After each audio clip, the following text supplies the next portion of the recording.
Bonjour à tous, nous allons vous présenter le projet de prévention Epidor Market, sa conception, sa mise en œuvre et son évaluation. Je suis Nicolas Marco, je suis enseignant en SVT et je suis missionné au sein du service éducatif d'Epidor en partenariat avec le rectorat de Montpellier.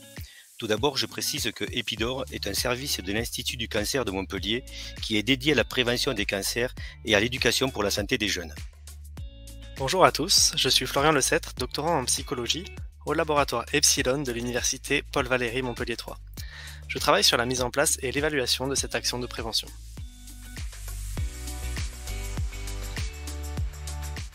L'objectif du projet est d'éduquer les jeunes pour réaliser des choix d'achat plus durables, favorables pour leur santé, afin de développer une alimentation équilibrée et responsable tout en prenant en compte les influences du marketing. Ce projet est à destination des élèves de cycle 4, de niveau 5e ou 4e. D'un point de vue pédagogique, cette activité est ancrée au socle commun de connaissances, de compétences et de culture. C'est l'enseignant qui anime les activités autour de différentes séances déjà construites. Les séances sont intégrées autour d'un jeu en ligne et d'un support interactif numérique type Geniali à destination des élèves. Au total, 3 séances sont proposées. La première séance de 1 heure permet aux élèves de découvrir le jeu et de se familiariser avec le support interactif numérique.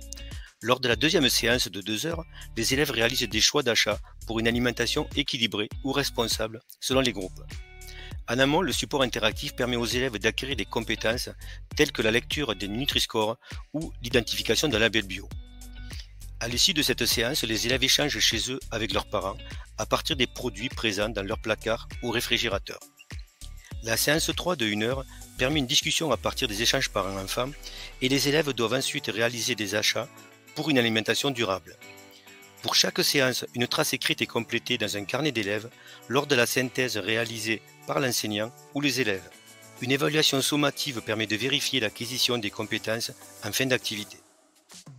Le support en ligne Geniali évoqué précédemment permet par exemple aux élèves d'apprendre à lire les différentes informations d'une étiquette en interagissant sur les zones de texte, de vidéo ou de quiz.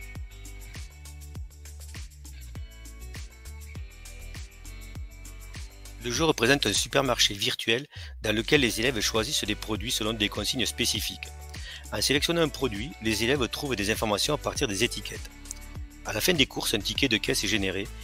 Il pourra être récupéré par l'enseignant pour comparer les achats des séances 1 et 3.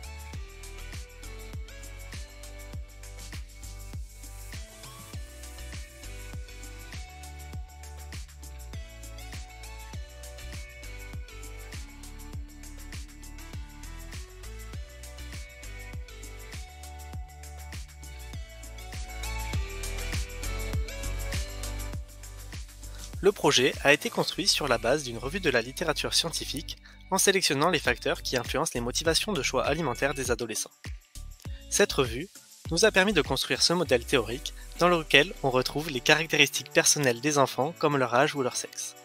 Dans un second temps, on note les influences sociales et environnementales avec l'influence des médias ou du marketing, mais aussi des influences plus proches comme celles des parents.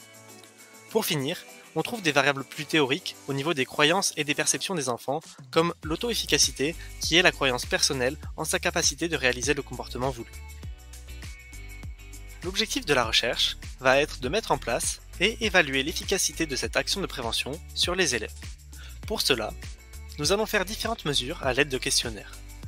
Nous nous attendons à ce que cette intervention influence les motivations, perceptions, connaissances et compétences des enfants face à l'alimentation. Plus concrètement, nous voulons, pour une première phase de l'étude, recruter 4 établissements afin d'évaluer l'efficacité de l'action sur 24 classes de 5e et 4e du département de l'Hérault. Chaque enseignant de SVT qui participera à l'étude aura la moitié de ses classes en groupe expérimental, c'est-à-dire un groupe qui bénéficiera de l'intervention, et l'autre moitié en groupe contrôle, qui sera le groupe de comparaison, en bénéficiant de l'intervention seulement après la phase de recherche. Nous vous remercions pour votre attention et espérons pouvoir travailler prochainement avec vous. Pour tout complément d'information, n'hésitez pas à nous contacter par mail ou par téléphone.